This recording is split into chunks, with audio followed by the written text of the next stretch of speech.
This video is going to illustrate how to do a separation of a hydrograph into three components, that is three sources of water, using two different independent chemicals concentrations in the water. The spreadsheet you see in front of you is from the Little Cannon River. You got the data in the column A. Column B is the flow, daily flow, mean flow for the day in cubic feet per second. The third column, C, is the concentration of a chemical. I'll call it chemical 1 in milligram per liter. Column D is the concentration of chemical 2 in milligram per liter, both measured at the gauging station. Column F again repeats the flow in cubic feet per second. Column G is the mass flow of chemical 1. The units are cubic feet per second, milligram per liter. And column H is the mass flowed for chemical 2 on a particular day. So the components, the numbers in column G are just the product of the flow times the concentration for chemical 1. In column H, it's the flow times the concentration of chemical 2 in that day. The distinct characteristics of these sources are given in columns N, O, and P. For surface runoff, chemical 1, there is no, the concentration of chemical 1 in the surface runoff is 0. For interflow, it's 100. For groundwater, it's 700. These are all milligram per liter. And then for chemical 2, for surface runoff, it's 40.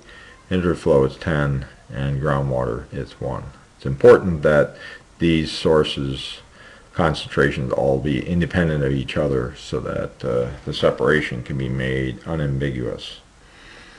Now what we do is I'm going to show you first how to do this using a matrix method. The second method we'll use will be just by solving the algebraic equations, which I'll show you as well, but in a separate spreadsheet. So to use the matrix method, basically what we're going to do is to set up the equations which were shown in class. You have three mass balance equations. One equation is for the total flow. Sum of the three components of flow makes the total flow. Second equation is the mass balance for chemical 1, and the third equation is the mass balance for chemical 2. If we take those algebraic equations, we can write them in a matrix form this way. For the water mass balance, you just have three parts. Each parameter is multiplied by 1. That is, this would be Q1 plus Q2 plus Q3. That is surface runoff plus interflow plus groundwater is equal to the total flow. The second equation is the concentration of chemical 1 times the surface runoff. So that one would have the concentration of the chemical 1 in the surface runoff is 0, as given by the table above.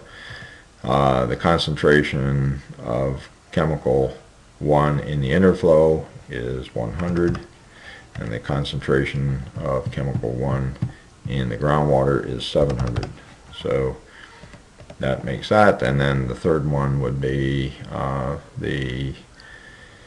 for chemical 2, the mass balance for chemical 2, the concentration of chemical 2 in the surface water is 40.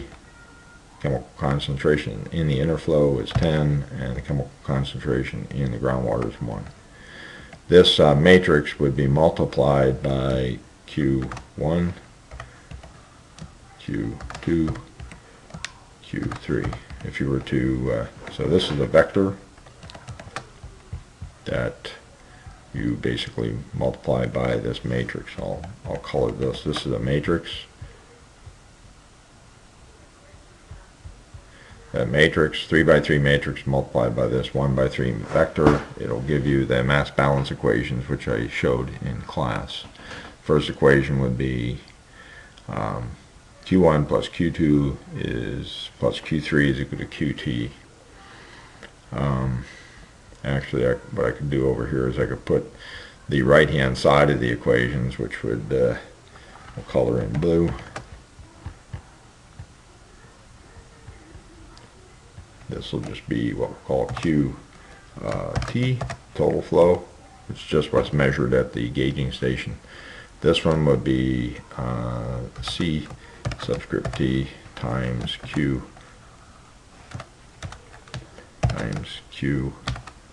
subscript T. That's the, this should be the concentration of chemical 1 at the gauging station is multiplied by the total discharge at the gauging station. That gives you the total mass flux of chemical 1 at the gauging station. And this next one will be concentration of chemical 2 at the gauging station times the total discharge at the gauging station will be the mass flux of chemical 2 at the gauging station. So you got the matrix multiplied by this vector gives you the what we'll call the right hand side of the equations. I'll come back and talk about what's here in the blue here in a moment. Alright, so to solve this, what we want to do is we want to solve for the Q1, Q2, and Q3.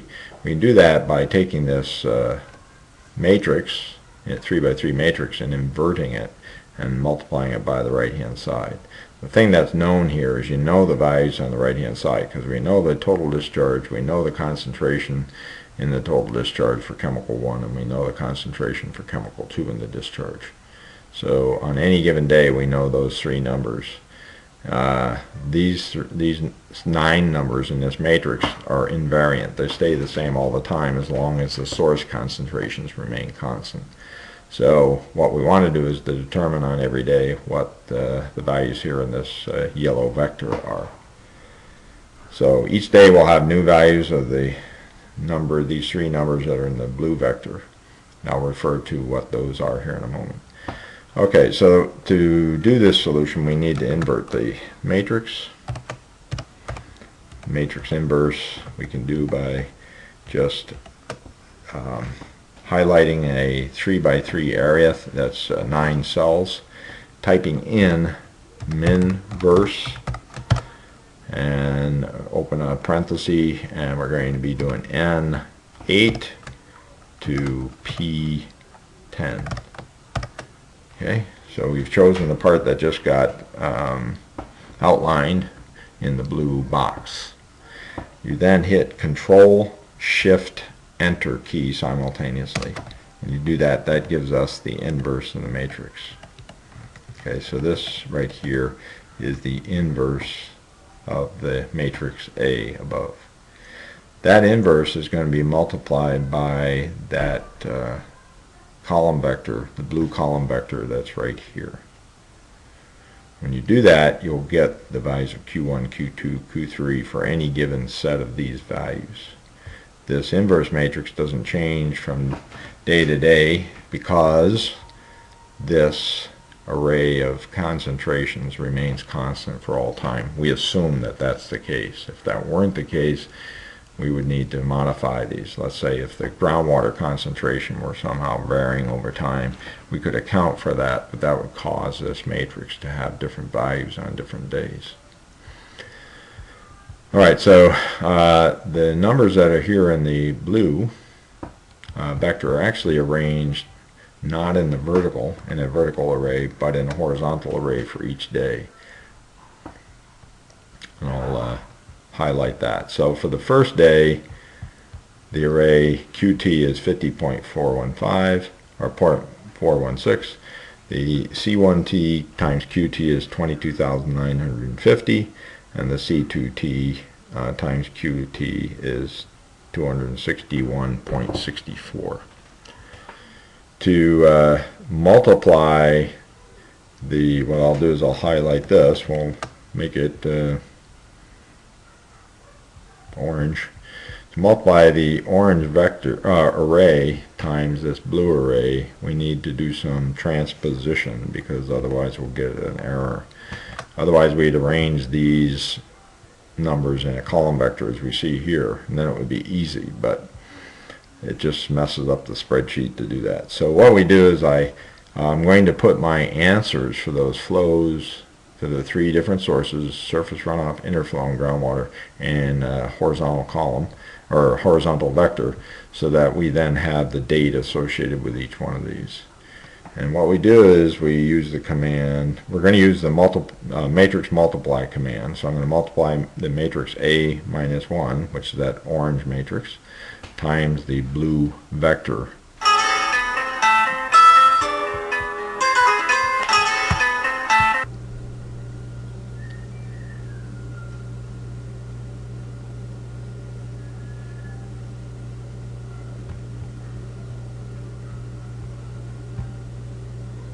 Excuse me, I was interrupted by a phone call there.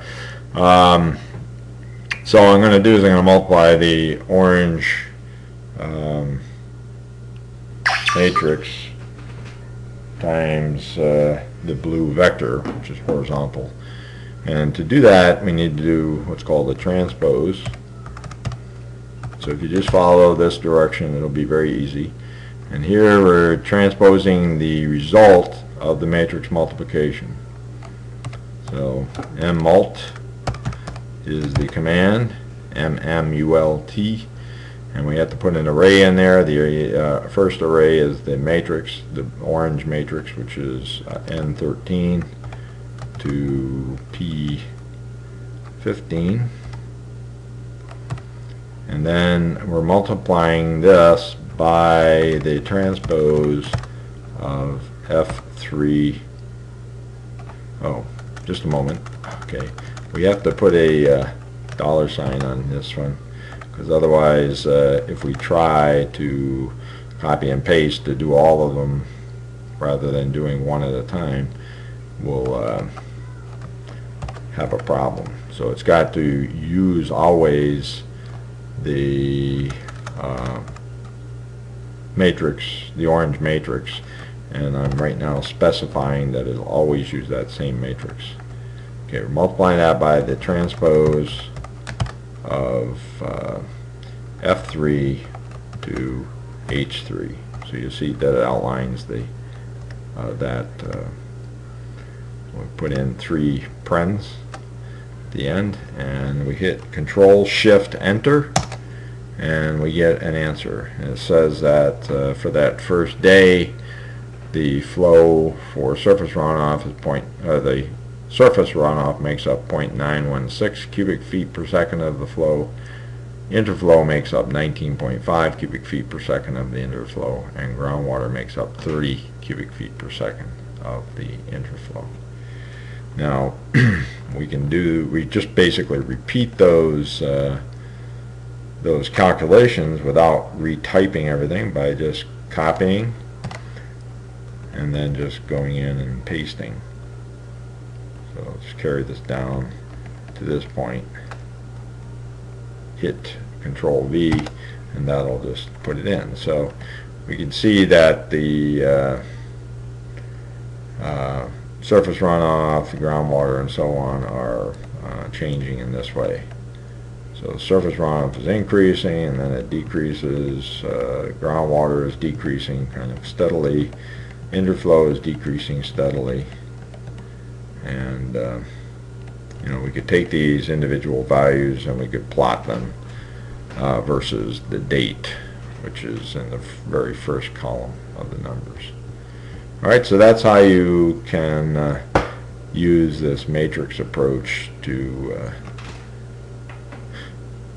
essentially implement the n-member mixing analysis method, which has been presented to you in class.